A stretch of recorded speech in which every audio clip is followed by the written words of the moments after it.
Hello മക്കളെ, അപ്പൊ നമ്മൾ എന്തൊക്കെ കാര്യങ്ങളാണ് ഈ ഒരു ചാപ്റ്ററിൽ ഡിസ്കസ് ചെയ്തിട്ടുണ്ടായിരുന്നത്? എങ്ങനെയാണ് ഡീഫോറസ്റ്റേഷൻ നടന്നിട്ടുണ്ടായിരുന്നത്, ആ ഡീഫോറസ്റ്റേഷൻ എങ്ങനെയാണ് നമ്മളുടെ ഫോറസ്റ്റ് ലൈഫിനെ എഫക്ട് ചെയ്തിട്ടുണ്ടായിരുന്നത്, എന്തൊക്കെ റൂൾസ് ആണ് കൊണ്ടുവന്നിട്ടുണ്ടായിരുന്നത്, ആൾക്കാർക്ക് എന്തൊക്കെ ബുദ്ധിമുട്ടുകളാണ് അതുമായിട്ട് റിലേറ്റ് ചെയ്തിട്ട് ഉണ്ടായിട്ടുണ്ടായിരുന്നത്. ഇത്രയും കാര്യങ്ങളാണ് നമ്മൾ ഡിസ്കസ് ചെയ്തിട്ടുണ്ടായിരുന്നത്. ലാസ്റ്റ് നമ്മൾ ബാസ്താർ പ്രദേശത്തുള്ള ആൾക്കാർ എങ്ങനെയായിരുന്നു ജീവിച്ചിട്ടുണ്ടായിരുന്നതെന്നും കൂടെ നമ്മൾ കണ്ടു അല്ലെ. So the fears of the people.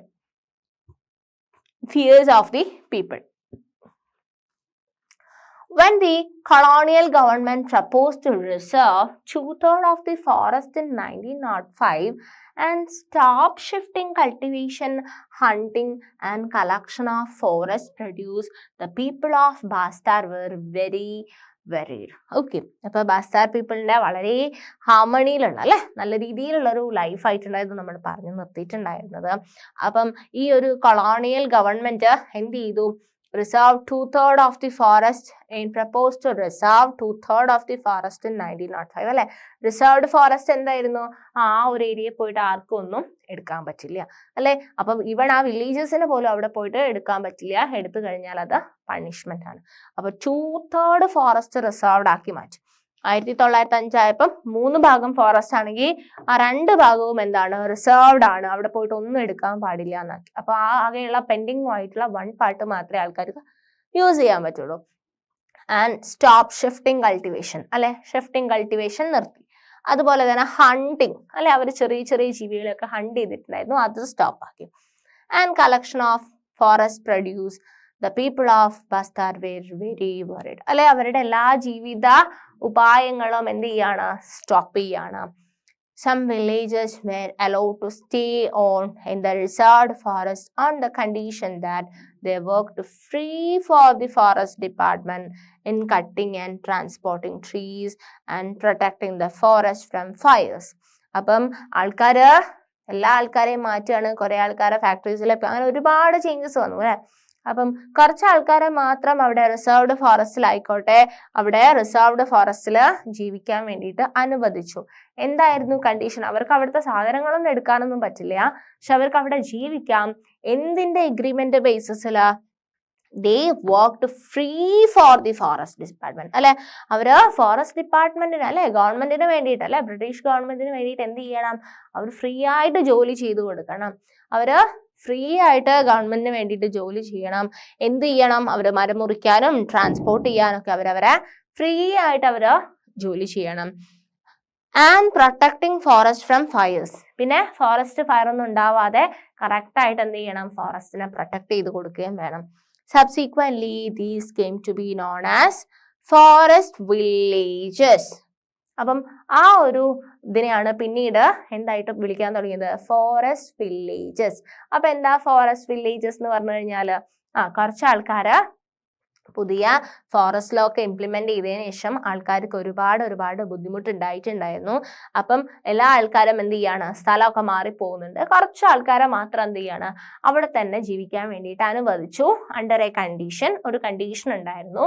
ഗവൺമെന്റിന് വേണ്ടിയിട്ട് അവര് ഫ്രീ ആയിട്ട് സർവീസസ് ലൈക്ക് ഫോറസ്റ്റിന് ഫയർ ഒന്നും ഇല്ലാതെ പ്രൊട്ടക്ട് ചെയ്യണം. അതുപോലെ തന്നെ വുഡ് കട്ടിങ് ആയിക്കോട്ടെ, ട്രാൻസ്പോർട്ടേഷൻ ആയിക്കോട്ടെ, അവര് ഫ്രീ ഓഫ് കോസ്റ്റ് ആയിട്ട് എന്ത് ചെയ്യണം?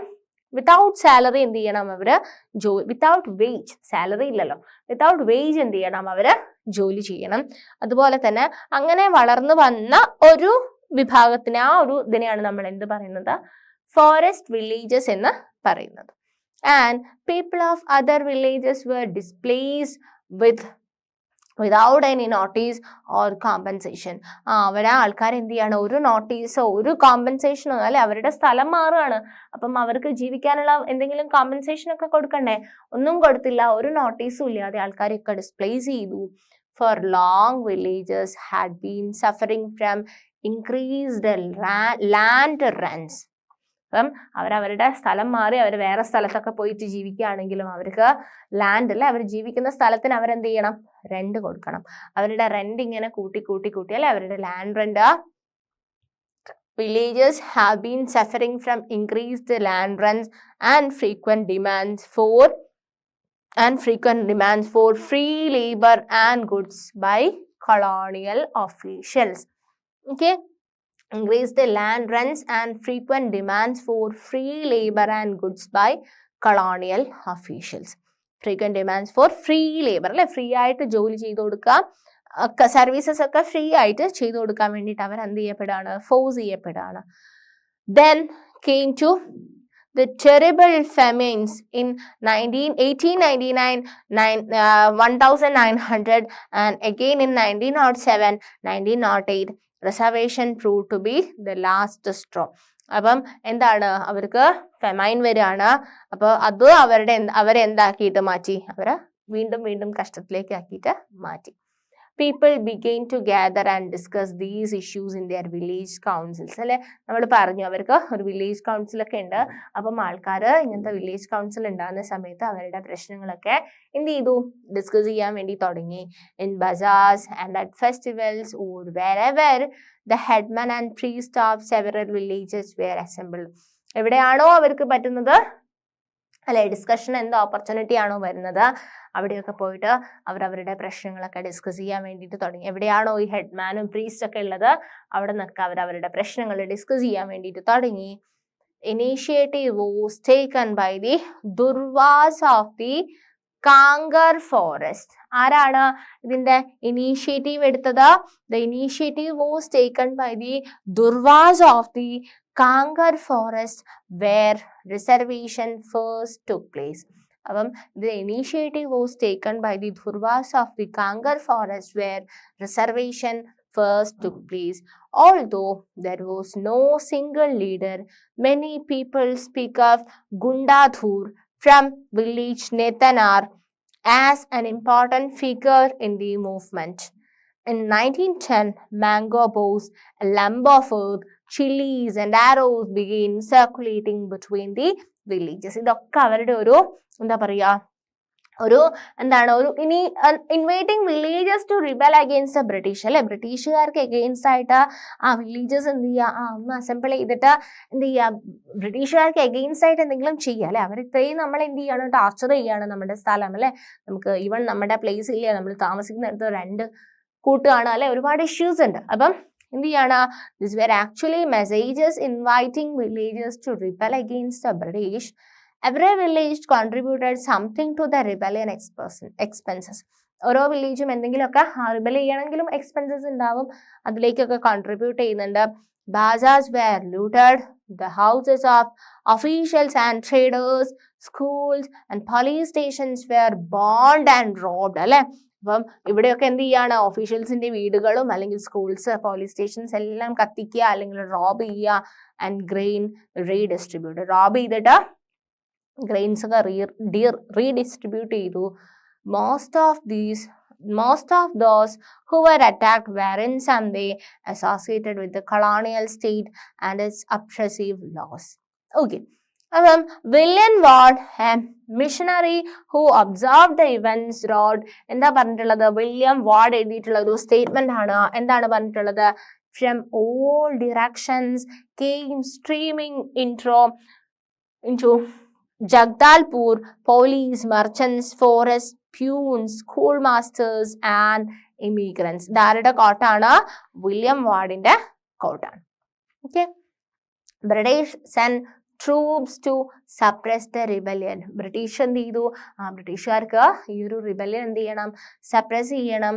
The Adivasi leaders try to negotiate, but the British surrounded their camps and fired upon them. അപ്പം ആദിവാസി ലീഡേഴ്സ് എന്താ വിചാരിക്കുന്നത്? അപ്പോൾ നമ്മൾ അങ്ങോട്ട് റിബല്യൻ ചെയ്യുന്ന സമയത്ത്, അല്ലെ, നമ്മളുടെ പ്രശ്നങ്ങളൊക്കെ അങ്ങോട്ട് ഇൻട്രൊഡ്യൂസ് ചെയ്യുന്ന സമയത്ത് അവർ എന്താ പറയുക, ഒരു സമാധാനപരമായിട്ട് എന്താ നിങ്ങളെ പ്രശ്നം പരിഹരിച്ചു തരാം എന്നുള്ള രീതിയിലാണ് അവർ വിചാരിക്കുന്നത്. കോംപ്രമൈസ് ആവുന്നുള്ള ഒരു നെഗോഷിയേഷന് വേണ്ടിയിട്ട് അവര് റെഡി ആവുന്നാണ് വിചാരിക്കുന്നത്. പക്ഷെ എന്താ ചെയ്യുന്നത്? British surrounded their camps and fired upon them. After that, they marched through the villages, flogging and punishing those who had taken part in the rebellion. അതിനുശേഷം ബ്രിട്ടീഷുകാര് ഫയർ ചെയ്തു, അവർക്ക് എഗൻസ്റ്റ് ആയിട്ട് ആരാണോ ചെയ്യുന്നത് അവരെ പണിഷ് ചെയ്തു. അവരെ പണിഷ് ചെയ്തിട്ട് എന്ത് ചെയ്തു? Flogging and punishing those who had taken part in the rebellion. ആ റിബലിയനിൽ പാർട്ടിസിപ്പേറ്റ് ചെയ്തിട്ടുള്ള ആൾക്കാരെ മുഴുവൻ എന്ത് ചെയ്തു? പണിഷ്മെന്റും കൊടുത്തു. Most villages were deserted as people fled into the jungle. It took 3 months, February to May, for the British to regain control. അപ്പം ബ്രിട്ടീഷുകാർക്ക് വീണ്ടും അല്ലെ മുഴുവൻ റിബലിയനും കാര്യങ്ങളൊക്കെ ആയിട്ട് അവർക്ക് ബ്രിട്ടീഷുകാർക്ക് വീണ്ടും ആ ഒരു പവർ, ആ ഒരു കൺട്രോൾ തിരിച്ചു കിട്ടാൻ വേണ്ടിയിട്ട് അഗെയിൻ 3 months എടുത്തു. ഹൗവർ, അപ്പോൾ ഒരു 3 months അവരെ പ്രൊട്ടസ്റ്റ് ചെയ്യാന്ന് പറയുന്ന വലിയ കാര്യമല്ല അല്ലെ. അപ്പം അതിന് അഗെയിൻസ്റ്റ് ആയിട്ട് അവർ പോരാടി. However they never manage to capture Gundadhur. Okay. And a major victory for the rebels, work on reservation was temporarily suspended and the area to be reserved was reduced to roughly half of that planned before 1910. Okay, അപ്പം ഈ ഒരു rebellions ഒക്കെ ഉണ്ടായി, ബ്രിട്ടീഷുകാരെ suppress ചെയ്തു. പക്ഷേ ഒരു victory എന്ന് പറയുന്നത് ചെറിയൊരു ഇളവ് കിട്ടുകയാണ്. എന്തളവാണ് കിട്ടുന്നത്? Work on reservation was temporarily suspended. റിസർവേഷനിലുള്ള വർക്ക് എന്ത് ചെയ്തു? കുറച്ചായിട്ട് അന്ന് സസ്പെൻഡ് ചെയ്തു വെച്ചു. And the area to be reserved അല്ലെ, നേരത്തെ എത്രയായിരുന്നു? 2/3 ഏരിയ റിസർവേഷനിൽ പോയി. ആ ഒരു റിസർവ്ഡ് ഏരിയയിലാകുമ്പോൾ പിന്നെ ഒന്നും ചെയ്യാൻ പറ്റില്ല. അപ്പം എന്ത് ചെയ്തു? Area to be reserved was reduced to roughly half of that planned before 1910. 1910 മുമ്പ് എത്രയാണോ പ്ലാൻ ചെയ്തത് അത്രയും ഓയില്ല. Okay, story of the forest and people of Bastar does not end there. After independence, the same practice of keeping people out of the forest and reserving them for industrial use continued. Okay, അപ്പം നമ്മൾ പറഞ്ഞു ഇത്രയും ഫോറസ്റ്റിനെ ഇങ്ങനെ 3 സോണായിട്ട് divide ചെയ്യും അല്ലെ. Reserved ഉണ്ട്, അതുപോലെ തന്നെ പ്രൊട്ടസ്റ്റഡ് ഉണ്ട്, വില്ലേജ് ഉണ്ട്. അപ്പം ഇവിടെ ആഫ്റ്റർ ഇൻഡിപെൻഡൻസും നമ്മുടെ ഇൻഡസ്ട്രിയൽ യൂസിന് വേണ്ടിയിട്ട് നമ്മൾ എന്ത് ചെയ്യാൻ തുടങ്ങി? ചില പ്രത്യേക സോണുകൾ എന്ത് ചെയ്യാൻ തുടങ്ങി? അത് ആ രീതിയിൽ തന്നെ കൺസേർവ് ചെയ്ത് വെക്കാൻ വേണ്ടിയിട്ട് തുടങ്ങി. അതാ പറയുന്ന story of the forest and people of Bastar does not end here. And after independence, the same practice of keeping people out of the forest and reserving them for industrial use continued. In the 1970s എന്ന് പറയുന്നത് after independence ആണല്ലേ. In the 1970s, the World Bank proposed that 4,600 hectares of natural sal forest should be replaced by tropical pine to provide pulp for the paper industry. അപ്പം എന്താണ്? Already നമ്മൾ പറഞ്ഞു അല്ലെ, അവിടുത്തെ പ്രശ്നങ്ങൾ മെയിൻ ആയിട്ട് ഉണ്ടായിട്ടുള്ളത് എന്തുകൊണ്ടായിരുന്നു? നാച്ചുറലി ഗ്രോ ചെയ്യുന്ന ട്രീസിനെയൊക്കെ വെട്ടി മാറ്റിയിട്ട് അവിടെ നമുക്ക് വേണ്ടത് മാത്രം കൾട്ടിവേറ്റ് ചെയ്യാന്നുള്ളൊരു ചിന്തയായിരുന്നു അല്ലെ മുഴുവൻ പ്രതിഷേധങ്ങളും സ്റ്റാർട്ടിങ് എന്ന് പറയുന്നത്. അതുപോലെ തന്നെ 1970s ആയപ്പോൾ പറയാണ് എന്താണ്? നാച്ചുറൽ സാൽ ഫോറസ്റ്റ് മാറ്റിയിട്ട് ട്രോപ്പിക്കൽ പൈൻസ് കൾട്ടിവേറ്റ് ചെയ്യണമെങ്കിൽ മാത്രമേ പേപ്പർ ഇൻഡസ്ട്രി എന്ത് ചെയ്യുള്ളൂ, കുറച്ചും കൂടി ഒന്ന് മെച്ചപ്പെടുള്ളൂ എന്ന് പറയാം. പക്ഷേ it was only after protest by local environmentalists that the project was stopped. അപ്പം ആ ഒരു പ്രോജക്റ്റ് അല്ലെ, സാലിനെ മാറ്റിയിട്ട് പൈൻ വെക്കാനുള്ള ആ ഒരു പ്രോജക്റ്റ് നമ്മുടെ എൻവയോൺമെന്റലിസ്റ്റ് ഒക്കെ കുറേ അധികം പ്രൊട്ടസ്റ്റ് ചെയ്തതിന് ശേഷം ആ ഒരു തീരുമാനം എന്തായിപ്പോയി? അത് നടപ്പിലാക്കിയിട്ടില്ല. പക്ഷെ അതിനു വേണ്ടിയിട്ട് ഒരുപാട് പ്രൊട്ടക്റ്റും കാര്യങ്ങളൊക്കെ ഉണ്ടായിരുന്നു. ഓക്കെ. സോ എന്തൊക്കെ കാര്യങ്ങളാണ് നമ്മൾ ഇതുവരെ പറഞ്ഞിട്ടുണ്ടായിരുന്നത്? നമ്മൾ ബാസ്താറിലെ ആൾക്കാരെ കണ്ടു, അവരെങ്ങനെയാണ് പ്രൊട്ടസ്റ്റ് ചെയ്തതെന്ന് കണ്ടു അല്ലെ. അവർ ഒരുപാട് ഡിസ്കഷനും കാര്യങ്ങളൊക്കെ പ്രൊട്ടസ്റ്റ് ചെയ്തു. അതിന്റെ ഭാഗമായിട്ട് കുറച്ച് ഇളവൊക്കെ അവർക്ക് കിട്ടി അല്ലെ. ഇനി നമ്മൾ നോക്കാൻ പോകുന്നത് ഫോറസ്റ്റ് ട്രാൻസ്ഫർമേഷൻസ് ഇൻ ജാവ. ജാവയിലുള്ള forest transformations. Okay, so Java is now famous as a rice producing island in Indonesia. Java എന്ന് പറയുന്നത് ഒരു rice producing island in Indonesia. But once upon a time it was covered mostly with forest. ഇപ്പൊ അതൊരു rice producing ആയിട്ടുള്ള ഇന്തോനേഷ്യയിലുള്ള ഒരു സ്ഥലമായിട്ടാണ് അറിയപ്പെടുന്നത്. പക്ഷെ ഒരു സമയം എന്ന് പറയുന്നത് അവിടെ എന്തായിരുന്നു ഉണ്ടായിരുന്നത്? മോസ്റ്റ്ലി ഫോറസ്റ്റ് ആയിരുന്നു ഉണ്ടായിരുന്നത്. The colonial power in Indonesia were the Dutch and there were many similarities in the laws for forest control in Indonesia and India. The colonial power in Indonesia were the Dutch. ഇന്തോനേഷ്യയിലുള്ള colonial power ഏതാണ്? Dutch ആണ്. And നമ്മൾ ഏതായിരുന്നു? Britain ആയിരുന്നു. ഇവിടെ ഏതാണ്? Dutch ആണ്. And there were many similarities in the laws for forest control in Indonesia and India. അപ്പം ഇന്തോനേഷ്യയിലും ഫോറസ്റ്റ് കൺട്രോളിന് ഇന്ത്യക്ക് സിമിലർ ആയിട്ടുള്ള കുറച്ച് കൺട്രോൾ മെഷേഴ്സ് ആയിട്ട് വന്നിട്ടുണ്ടായിരുന്നത്. അപ്പൊ ഞാൻ പറഞ്ഞു ജാവ എന്ന് പറയുന്നത് ഇന്തോനേഷ്യയിലുള്ള ഒരു സ്ഥലമാണ്. നേരത്തെ അവിടെ നിറയെ ഫോറസ്റ്റ് ആയിരുന്നു. പക്ഷെ ഇപ്പൊ അതൊരു റൈസ് പ്രൊഡ്യൂസിങ് ആയിട്ടുള്ള ഒരു ഐലൻഡ് ആയിട്ടാണ് അറിയപ്പെടുന്നത്. അപ്പം ഇന്ത്യന്റെ ഏറെക്കുറെ സിമിലർ ആയിട്ടുള്ള ഒരു അറ്റ്മോസ്ഫിയർ അല്ലേ നിങ്ങൾക്ക് കാണാൻ പറ്റുന്നത്. Java in Indonesia is where the Dutch started forest management. Like the British, they wanted timber from Java to build ships. അപ്പം ബ്രിട്ടീഷുകാർക്ക് ഇന്ത്യയിൽ നിന്നും ടിമ്പർ വേണമായിരുന്നു അല്ലെ. അതുപോലെ തന്നെ ഡച്ചിന് ജാവയിൽ നിന്നും എന്ത് വേണമായിരുന്നു? ടിമ്പർ വേണമായിരുന്നു. Okay, so like the British they wanted timber from Java to build ships. In 1600, the population of Java was an estimated 3.4 million. 1600 കാലഘട്ടത്തില് ജാവയിലെ പോപ്പുലേഷൻ എന്ന് പറയുന്നത് എത്രയായിരുന്നു? 3.4 million അല്ലേ, അല്ലെങ്കിൽ 340 lakh ആയിരുന്നു. There were many villages in the fertile plains, but there were also many communities living in the mountains and practicing shifting cultivation. Plain ഏരിയയിൽ ഒരുപാട് ആൾക്കാർ ജീവിക്കുന്നുണ്ടായിരുന്നു. അതുപോലെ തന്നെ മൗണ്ടെയിൻ ഏരിയയിൽ ഷിഫ്റ്റിംഗ് കൾട്ടിവേഷൻ അല്ലെ നമ്മൾ പഠിച്ചിട്ടുണ്ട്. ആ ഷിഫ്റ്റിംഗ് കൾട്ടിവേഷൻ പ്രാക്ടീസ് ചെയ്യുന്ന ആൾക്കാരും എവിടെ ഉണ്ടായിരുന്നു? ജാവയിൽ ഉണ്ടായിരുന്നു. Okay, so the woodcutters of Java.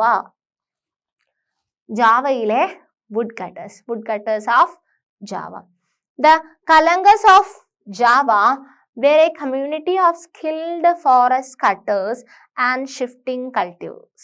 അപ്പം കലങ്സ് എന്ന് പറയുന്ന ജാവയിലുള്ള ഒരു കമ്മ്യൂണിറ്റി ഉണ്ടായിരുന്നു. അവര് വുഡൊക്കെ കട്ട് ചെയ്യുന്നതിലൊക്കെ എക്സ്പേർട്ട് ആയിരുന്നു. അതുപോലെ തന്നെ അവര് ഷിഫ്റ്റിംഗ് കൾട്ടിവേഷൻ അല്ലെ, കൃഷി ചെയ്യാൻ ആ ഒരു മെത്തേഡ് ഷിഫ്റ്റിംഗ് കൾട്ടിവേഷൻ ഓർമ്മയില്ലേ, അതുപോലെ അവര് ഷിഫ്റ്റിംഗ് കൾട്ടിവേഷനിലും എന്തായിരുന്നു? expert ആയിരുന്നു.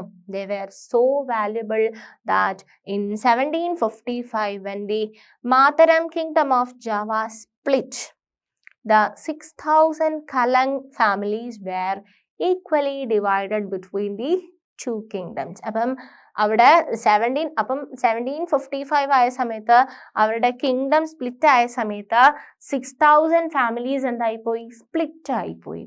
Without their expertise, it would have been difficult to harvest teak and for the kings to build their palaces. അപ്പം ഈ ഒരു കിങ്ഡത്തില് ഈ ഒരു സ്പ്ലിറ്റിംഗ് അവിടെ വന്ന സമയത്ത് ആ ഒരു രാജാക്കന്മാർക്ക് അവരുടെ പാലസസ് ഒക്കെ ഉണ്ടാക്കാൻ വേണ്ടിയിട്ട് ഏറ്റവും ആവശ്യമുള്ള ഒരു കമ്മ്യൂണിറ്റി ആയിരുന്നു ഈ കലങ്സ് കമ്മ്യൂണിറ്റി എന്ന് പറയുന്നത്.